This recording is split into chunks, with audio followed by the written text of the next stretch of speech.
a 20 minutes pour un quickie qui va nous transporter dans un pays des fées. On aura une vraie fée d'Alain qui va vous transmettre dans un pays dans le monde que vous ne connaissez peut-être pas. C'est le monde de l'inaccessibilité.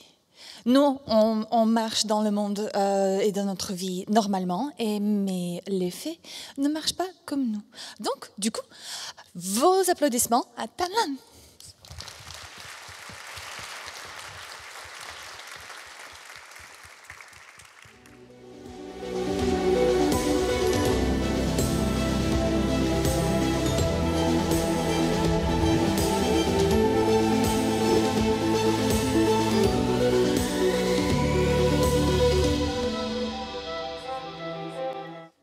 Bonsoir, bonjour à tous et à toutes.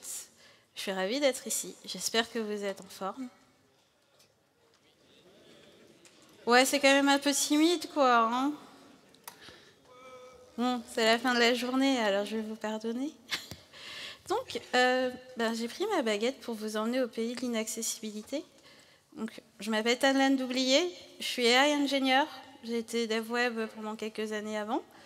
Je fais partie de Compositech, qui est une association qui milite pour plus de femmes et de minorités de genre dans la tech. Et je fais partie de la core team de Ch'tidev, qui est un groupe de meet-up lillois, puisque je suis basée à Lille. Pour les femmes et les minorités de genre, on fait des meet-up tous les mois, c'est très très chouette, c'est démocratique, c'est trop bien. Et moi, ma petite particularité autour de tout ça, c'est que j'ai une maladie génétique qui s'appelle le syndrome d'Ehlers-Danlos. C'est une maladie qui touche le collagène. C'est un peu le ciment qui fait notre corps. Et moi, le mien, il est un peu tout pourri. Donc si j'étais une maison, je serais la tour de Pise. Et je suis humaine, donc tant mieux, je ne suis pas de traviole. Mais c'est une maladie qui affecte en fait mes articulations notamment. Donc en fait, je me déplace la plupart du temps en fauteuil roulant, électrique comme aujourd'hui, mais je peux aussi utiliser un fauteuil roulant manuel, un déambulateur, une canne. C'est des aides techniques, c'est pas mon handicap. C'est ce qui me permet plutôt de vivre un peu comme vous et tous et toutes. Et cette maladie affecte aussi mes poumons et mes oreilles. Je suis sourde profonde depuis mon adolescence. Et comme les handicaps, ça arrive rarement tout seul, il y a une notion importante qui s'appelle les comorbidités, donc c'est les choses qui viennent avec une maladie principale. Et dans mon cas, j'ai de l'endométriose et j'ai un TDAH. C'est un package de rêve. Mais je ne suis pas toute seule en fait à être handicapée. On donne comme définition à l'handicap que c'est une personne qui a une limitation ou une restriction à la participation dans la vie de la société, en raison d'une altération d'une fonction ou d'un trouble de santé invalidant. Ça veut un peu tout dire et rien dire. Mais ça veut surtout dire qu'en fait, une personne handicapée, il y a plusieurs situations. Il y a des personnes qui sont handicapées et qui ont une reconnaissance administrative, mais ce n'est pas un prérequis. Il y a des personnes qui ont des diagnostics, mais ce n'est pas non plus un prérequis. Ce qui compte, c'est vraiment les répercussions que le handicap va avoir sur votre vie. Et quand, par exemple, on parle d'une reconnaissance administrative, comme les reconnaissances de la MDPH, on parle justement de cette notion très importante d'impact sur la vie de la personne. Et comme je ne suis pas la seule, il y a 20% de la population française qui se déclare modérément ou fortement limitée. Et 20% de la population française, figurez-vous que c'est plus que la population de la Belgique. Donc en gros, si on prend tous les handicapés de France, on peut envahir la Belgique. Ça en fait du monde quand même. Et en 2005, on a eu une super loi handicap qui disait que les bâtiments qui reçoivent du public allaient devenir accessibles. Cool. Là, vous avez un super exemple d'un ascenseur à Lille. Alors, il y a un ascenseur, c'est bien. Par contre, moi, je ne sais pas comment je le prends. J'ai des ailes, mais ça ne marche pas. Et la loi de 2005, elle a été étendue récemment. C'est entré en vigueur pour les sociétés, pour le numérique. Ça a été étendu en 2023 et c'est rentré en en vigueur le 1er janvier 2024. Et moi, quand je vois cet ascenseur-là, je me dis, ouais, mais on va faire pareil que dans le numérique que ce qu'ont fait les gens dans les bâtiments. C'est qu'on va avoir tendance à vouloir se conformer à la législation, ce qui est un super premier pas. Mais est-ce que ça répond réellement aux besoins des utilisateurs? Est-ce qu'on va vraiment ne pas les bloquer à un endroit ou à un autre? Et je vais vous donner quelques exemples. On va faire des petits contes. Et par exemple, là, vous avez Blanche-Neige qui est partie se cacher chez les nains. Et bien, dans le même genre de choses qui se sont cachées, il y avait une super feature sur Amazon Prime qui faisait qu'on pouvait régler les paramètres des sous-titres sous chaque vidéo. Vous aviez les paramètres de sous-titres qui s'affichaient directement là. On cliquait et on pouvait paramétrer le bandeau, la taille des sous-titres. Quand j'ai vu ça, j'ai envoyé tout de suite un message à ma copine Emmanuelle, qui a animé un super atelier avec Angie hier et qui est là. Et j'ai dit à Emmanuelle, t'as vu, on peut régler les sous-titres et tout, c'est trop génial. Mais comment on fait sur Netflix? Emmanuelle, elle me dit, ah ouais, c'est vachement plus compliqué, attends, je t'envoie un tutoriel. Emmanuelle est développeuse, je suis développeuse, elle m'envoie un tutoriel pour régler des sous-titres. Et le truc qu'on se dit, c'est, mais comment ils font les utilisateurs lambda? Parce que eux, ils n'ont pas les réflexes de je cherche sur Google, je vais voir les tutoriels et je règle mes sous-titres. Et quand vous regardez des films différents avec des colorimétries différentes, comment vous faites pour régler les sous-titres? Et donc, je dis, ben mince, bon, je règle mes sous-titres et tout, bon, je les règle une fois pour toutes sur Netflix. Et là, quand je reprépare cette conf, je vais sur Amazon Prime et je cherche ces paramètres de sous-titres et ils ont disparu. Et je me dis, mais il y avait une super feature, c'était hyper accessible, et ils me l'ont relevé. Alors oui, il y a toujours des tutoriels pour régler les sous-titres, mais pourquoi cacher la feature à l'autre bout du monde?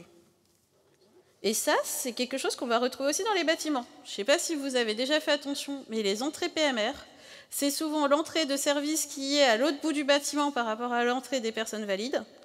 Donc en gros, si vous êtes en fauteuil manuel, préparez-vous à faire 2 km de plus pour rentrer au même endroit qu'une personne valide.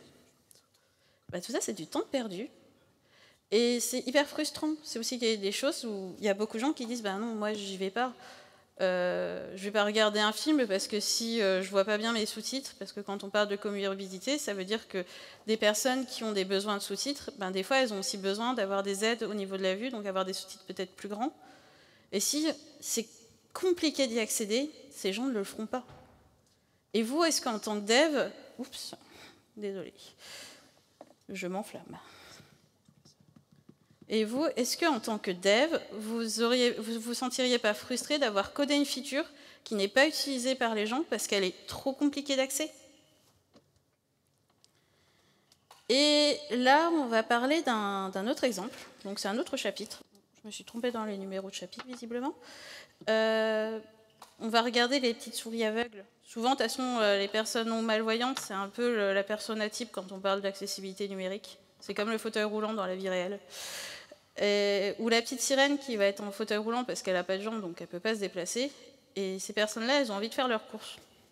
Alors là, vous voyez, c'est super bien, je suis en hauteur, je suis à la même hauteur que vous, c'est génial. Mais moi, si je fais les courses... Oups, décidément, aujourd'hui, ma baguette a un petit problème. Moi, si je fais les courses, bah, je suis limitée aux articles qui sont à la hauteur de mon fauteuil. Ah ben, je vous assure, ça limite le choix quand même, parce que ce qui est trop bas, j'arrive pas à l'attraper, ce qui est trop haut, c'est pareil.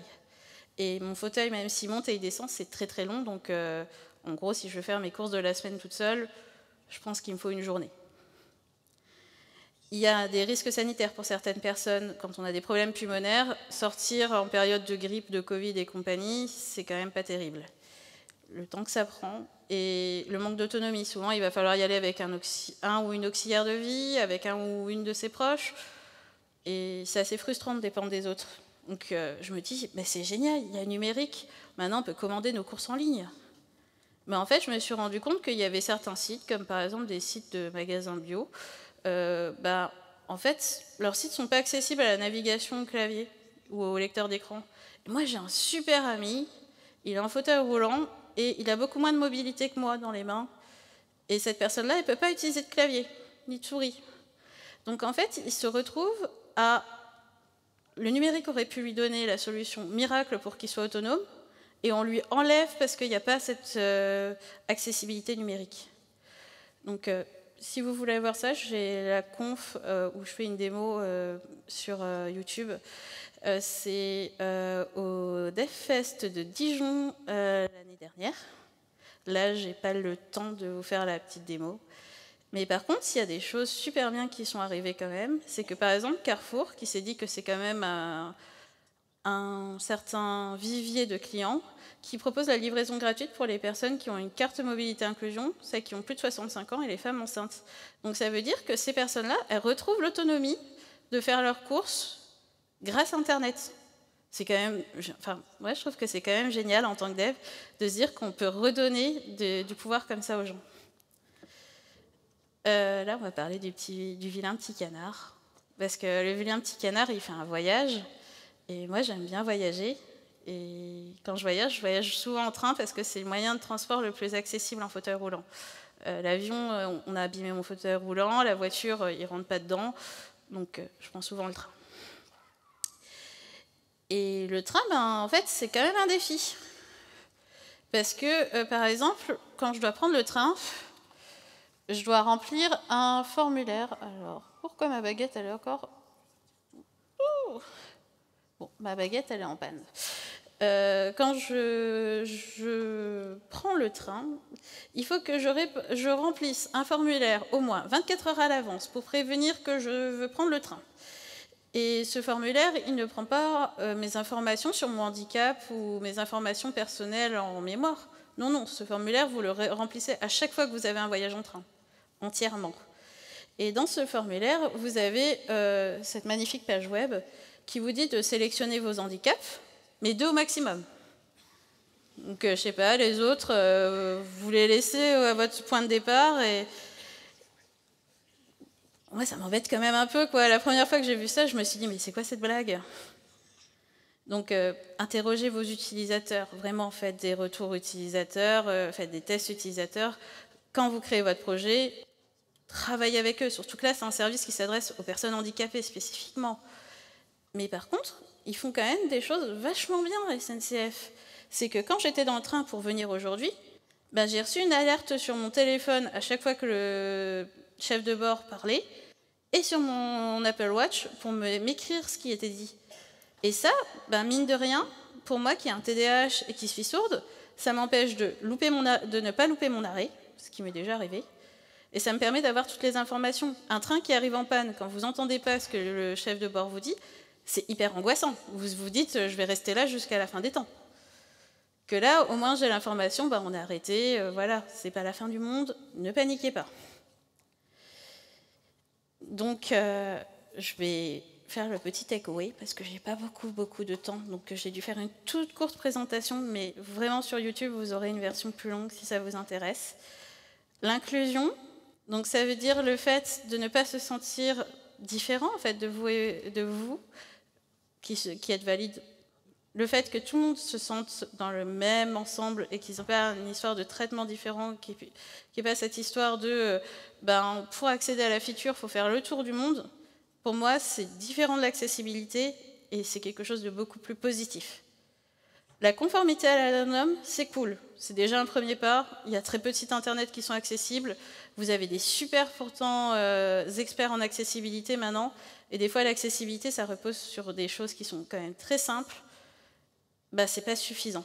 Il faut vraiment aller plus loin, il faut vraiment comprendre les besoins de vos utilisateurs, il faut vraiment interroger vos utilisateurs et pas se dire « Ah ouais, mais des personnes handicapées, on n'en a pas dans nos utilisateurs. » Pensez à la Belgique. On l'envahit quand vous voulez.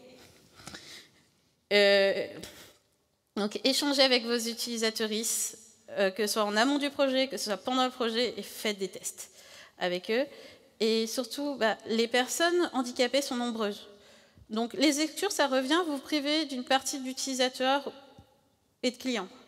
Et ça, c'est un argument quand même qui marche souvent, de se dire, si vous excluez les personnes handicapées, elles ne vont pas dépenser d'argent chez vous. Moi, ça fait 5 ans que je suis en fauteuil roulant. Pendant une longue période, je me disais, ouais, il n'y a pas de souci. Si c'est pas accessible, je prends ma canne, je prends sur moi, je prends sur moi. Et ben en fait, maintenant, je le fais plus. Hein, le magasin, il n'est pas accessible, et ben je rentre pas. Et puis tant pis, ça vous fait des sous en moins. Merci de votre écoute. Et on a 5 minutes pour des questions. Je m'appelle Tanlane Doublier.